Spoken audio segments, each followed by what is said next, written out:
Sundar C இயக்கத்தில் வெளியான படம் அரண்மனை. திகில் படமான இது பெரும் வெற்றி பெற்றதைத் தொடர்ந்து இதனை தெலுங்கில் சந்திரகலா என்ற பெயரில் டப்பிங் செய்து வெளியிட்டார். தெலுங்கிலும் இந்த படம் வெற்றி பெற்றது. அதனைத் தொடர்ந்து அரண்மனை 2 என்ற பெயரில் சுந்தர் சி இயக்கிய படமும் வெளியாக உள்ளது. இந்த படத்தையும் கலாவதி என்ற பெயரில் டப்பிங் செய்து சுந்தர் சி வெளியிடுகின்றார். வருகின்ற 23ஆம் தேதி இந்த படம் வெளியாக உள்ளது. கலாவதி படத்தின் பாடல் சிடி வெளியீட்டு விழா ஹைதராபாத்தில் நடைபெற்றது. தெலுங்கானா திரைப்பட தயாரிப்பாளர் தில்ராஜ் சிடியை வெளியிட்டார். விழாவில் சுந்தர் சி, குஷ்பு, நடிகர் சித்தார்த் உள்ளிட்ட திரையுலக பிரமுகர்கள் கலந்து கொண்டனர்.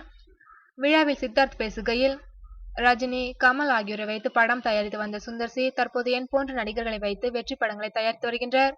ரசிகர்களை பயமுறுத்துவதில் சுந்தர் சி கை தேர்ந்தவர். எப்படி த்ரில் படங்களை எடுக்க வேண்டும் என்பதை நன்கு அறிந்தவர். சந்திரகலா போன்று இந்த கலாபதியும் ரசிகர்களை பயமுறுத்தும். இது போன்ற படங்களில் நான் நடிப்பது இதுதான் முதல் தடவையாகும். இந்த படம் தெலுங்கில் வருவது மகிழ்ச்சியாக உள்ளது.